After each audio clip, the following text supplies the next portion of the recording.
If you are over the age of 35, the celebrated Masters Grappler, and you are still training like you were doing when you were 25, same volume, same intensity, you are being completely inefficient and you are doing yourself a massive disservice. You've changed, your physiology has changed, but the training environment has not necessarily changed. So it's up to you to make the changes that I'm going to run through in this video to help yourself increase your longevity on the mat and get as much and as long term out of your training as you can.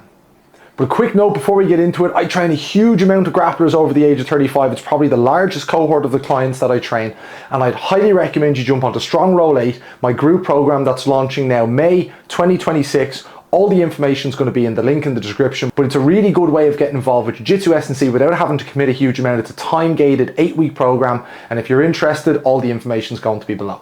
So my name's Connor, I'm a Jiu-Jitsu strength and conditioning coach, and like I said, a large amount of the athletes that I work with are over the age of 35, Masters athletes. It's quite funny that in Jiu-Jitsu, Masters is over the age of 30, but it really goes to show that there's a huge difference between Masters athletes and much younger athletes in the sport. And I'd find that I'd program completely differently for these two groups of people, and it's really important to be aware of these things if you're trying to organize your own training.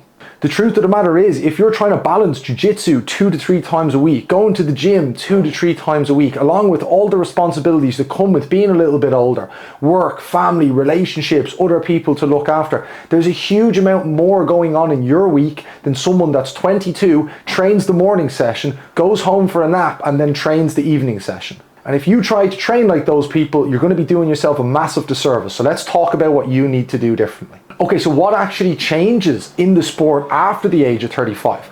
Well, there's a number of factors. The first one, like I alluded to there, is you just have a lot more responsibility in your week. Long gone are the days where you could just get up in the morning and focus on nothing but training and how much training you're going to get in the day, how much recovery you're going to be able to do from that, and then being able to roll that on and on day after day. You more than likely have to get up and bring kids to school, then bring yourself to work, and then manage the household, all while trying to do this well and then squeezing your training in on top of that. And that can be a really challenging thing to do if you're not doing the right things in the gym, or you're not doing the right things in a recovery sense or in jiu-jitsu. There are legitimate physiological changes that really start to accelerate past the age of 35, where a lot of the hormones like testosterone and IGF-1 that keep you healthy and keep your tissues recovered over time and give you that oomph that you need for training, they start to decline at a much greater rate past this age. And trying to assume that you could just do as much volume and as much intensity as you used to do is really just shooting yourself in the foot. You're doing yourself no favors in that regard. Moreover, you're more than likely been training a little bit longer at this time. You more than likely have a couple more niggles and a couple more injuries. And that training fatigue then from the gym and from jiu-jitsu, it accumulates a lot faster. Once again, if you try to push through a lot of these injuries, you're not going to be getting yourself where you want to be, and you're more than likely going to hit a wall at some point that you will need to address through a factor other than just training hard. And I want people to train hard. Like, I'm 32, for God's sake. I don't want to not train hard just because I'm getting into my 30s. But it's really important to balance all of the recovery, the nutrition, and all of those responsibilities alongside training hard. Look, any of us that do jiu-jitsu recreationally into our 40s, we really enjoy training hard. Do you know what I mean? Like, that's not news to anyone. But if you don't address the physiology for what it is, you're going to be giving yourself far too hard of a time. Okay, so that's enough about what changes in the body. What are you actually going to do differently? Well, the first thing I'm going to get you to do is pop down, like and subscribe to the video so I can continue to bring you more information like this in the future to help you get through your training for a longer period of time and get yourself more longevity on the mats. Well, what are we actually going to do to change? Okay, well, the first thing, and a little bit counterintuitive, would you want to just do less overall? If you're trying to bring yourself into the gym or into jiu-jitsu, training as an aggregate 7 days a week, 6 days a week, 5 days a week, it's not that you're training too much. That's not necessarily the problem. You're more than likely just leaving not enough room for recovery overall. Training over time is a really important balance of training for adaptation, getting better at things in the gym, and then letting the body recover over time. And as we get a little bit older, that need for recovery, both passive and active, increases.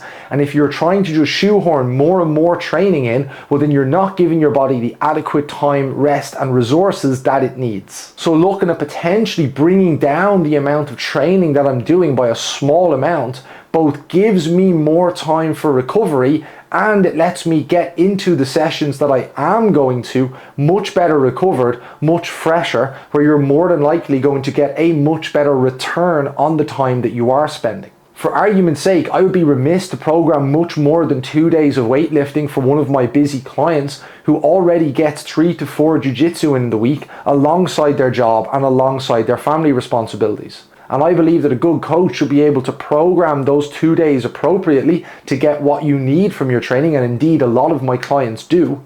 And that is a factor of programming and specificity a lot more than it is effort. Particularly if you're going to the gym and you're training like you're much younger and you're training to failure and you're going super heavy on multiple days, you're just not creating a conducive environment for recovery. And you're more than likely just constantly knocking yourself back a block when you want to just be training more. So like that, you will get to train more and get to train harder by counterintuitively just doing a little bit less. Within what you do, then the next thing is focusing on technique and not output. I believe that what you should be really focusing on is the quality of your work, once again, like that first point. And one of the best things that you can do there is focusing on the quality of your technique, both in the gym and on the mats. Trying to be that little bit more efficient with your jiu-jitsu, making sure that you're working on the moves that work well for you and cost you less energy, as opposed to just pushing through and trying to get to the result, trying to get to the submission, trying to get to the sweep no matter what,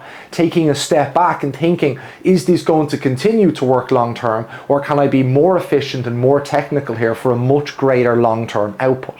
The same applies in the gym. Instead of just horsing through a huge amount of training and aiming for max reps or max intensity, max effort, but focusing on the technique, this will pay a much greater. Focusing on your technique in the gym, for argument's sake, will let you stimulate the target tissues a lot better, and you'll get a much greater return on your time in the gym. If we go back to that point about doing a little bit less, or maybe only doing 2 days training, I have some guys that only do 1 day's training, but we really focus on making sure that when we are in the gym, we're getting as much out of those training days as we can, and ensuring that the technique is really, really good, so that when we go in to hit hamstrings, or we go in to hit an overhead press, or whatever it is that we're going in to do, we make sure that we're doing that properly and getting a really good return on that time investment. Alongside that, I would really focus on prioritizing my nutrition and my recovery. Those two things tend to go in tandem. On the recovery side of things, before I speak about nutrition, I would just be really focusing on my sleep and my stretching. As you've more than likely accumulated more tension in the body over time and more training debt in the body over time, your soft tissues around your hips and your back are gonna have accumulated a good bit of wear and tear. So taking the time to do the yoga, do the stretching, and do those things that make a difference to those soft tissue regions will help to give you a much better longevity in the sport. Particularly over the age of 40 and 45, it's going to be really difficult to get a huge amount of training done if you're not looking after your sleep or you're not looking after your nutrition. And if you are getting a huge amount of training done but not looking after those two things, that's gonna fucking pay a price at a time. So sometimes it's not necessarily a question of how can I do more to improve, it's how can I do more in my recovery, in the active modalities of recovery that I'm looking at. For argument's sake, I believe sauna is really good for jiu-jitsu athletes because it helps to get some heat and pliability into those deeper muscle tissues that's harder to get at while stretching. And this could be one active recovery modality that you look to implement that could have a big difference. And for argument's sake, if you have one really low productive jiu-jitsu session or one really low productivity weight session in the week, I would remove that and look to make that an active recovery session with some sauna and some stretching included. And I think that you'd be very surprised to the difference that that would make as you accumulate those over time. And past that, I'd really prioritize some push and pull periods where you prioritize periodization and you have some blocks where you're pushing harder in your weights, some blocks where you're pushing harder in your jiu-jitsu, maybe as a competition approaches.